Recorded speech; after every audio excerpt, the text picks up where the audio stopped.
Hello everyone.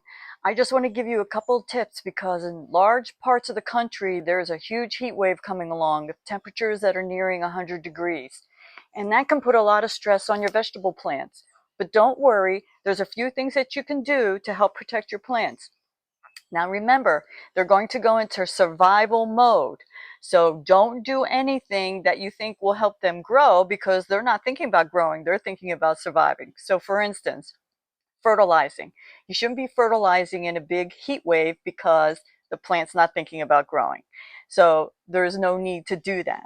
Another thing you can do is the day before a known heat wave, water your plants very deeply. Get to the root zone, get around the root ball, and make sure that everything is quite wet, and that will help the roots stay cool as well as give them access to the water that they're needed to be able to survive the heat wave, because there will be a lot of evaporation coming out of their leaves. So you want to be able to protect them with that.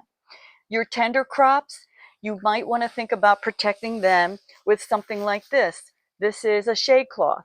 And so with the intense heat and then the intense sunlight at the same time, that could harm some of your tender plants. And this is a 50-50, and you put some staking up or something like that to hold it and help shade the plants so that they can survive and you know still grow and then be ready. And so the whole goal is to get the plants through the heat wave so that when temperatures become more moderate, then your plants will begin growing and thriving once again.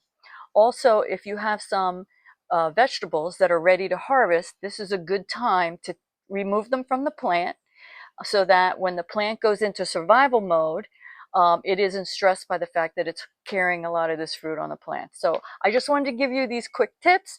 Heat is coming, protect your plants, and come watch me at Dobos Farms for other ideas and tips and tricks about home vegetable gardening and farming in your backyard. And we'll talk to you soon. Bye-bye.